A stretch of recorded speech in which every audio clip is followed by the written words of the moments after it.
Salut à tous, j'espère que vous allez bien. Aujourd'hui, on se retrouve pour la review d'un set très attendu par les fans de Star Wars, le casque du Stormtrooper.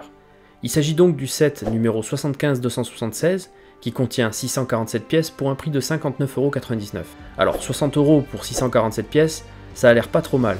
Et si on s'attarde sur le prix par pièce et le prix au kilo, on se rend bien compte que c'est un set pas si cher pour une licence Star Wars. Avec ce set, Lego nous fait clairement comprendre qu'on est en présence d'un produit haut de gamme. Et cela commence avec le packaging qui est hyper bien soigné et où aucun détail n'a été négligé. Le carton est légèrement texturé sur la majeure partie de sa surface, et seule la partie représentant le set est laissée brillante, ce qui donne un look premium à cet emballage.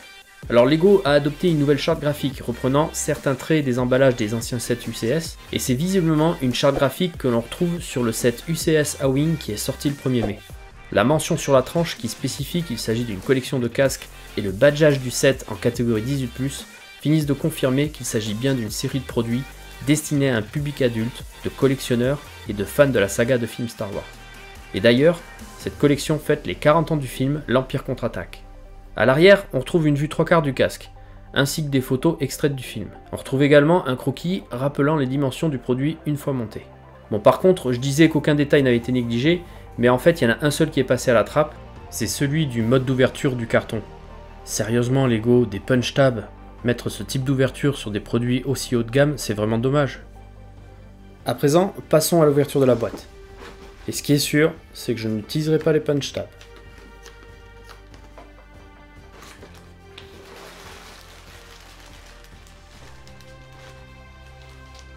On retrouve 5 groupements de sachets, la notice de montage, et malheureusement une petite planche de stickers. La notice est de qualité, on retrouve dès la première page une présentation de cette nouvelle gamme de produits et du casque. Les instructions sur fond noir font énormément penser à celles des notices des sets architecture. La planche de stickers est assez petite, et il me semble avoir vu des pièces tampographiées dans les sachets. Allez Lego, ça va pour cette fois, on voit que vous faites des efforts.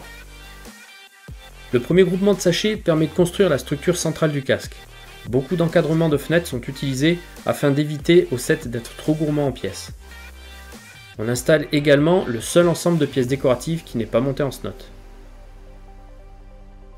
Le deuxième groupement de sachets contient lui les pièces du socle et de l'arrière du casque. Pour l'instant, rien de bien complexe au niveau montage.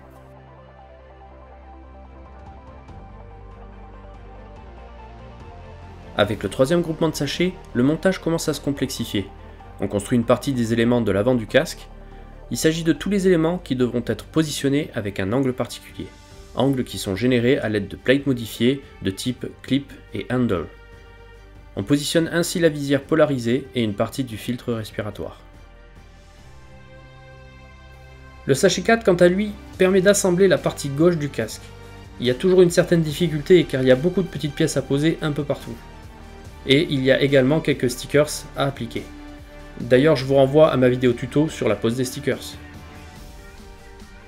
Et le dernier sachet permet de monter la partie droite du casque et le reste des éléments du filtre respiratoire. Il contient également la touche finale de ce montage, la plaque descriptive tampographiée.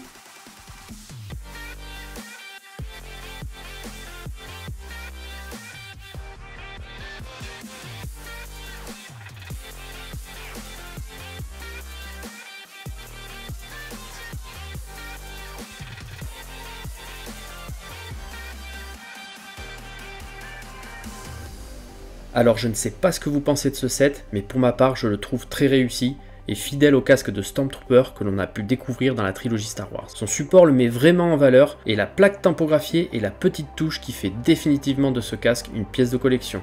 Personnellement, j'aurais bien vu une minifig avec, mais il est vrai qu'il s'agit ici de représentation de casque et non pas de personnages entiers comme dans certains sets de la gamme Star Wars. Pour conclure, je dirais simplement que si vous êtes fan de l'univers Star Wars et des Lego, je vous recommande vivement ce set.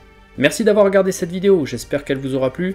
Si c'est le cas, n'hésitez pas à partager la vidéo et à me laisser un petit pouce en l'air, ça fait toujours plaisir.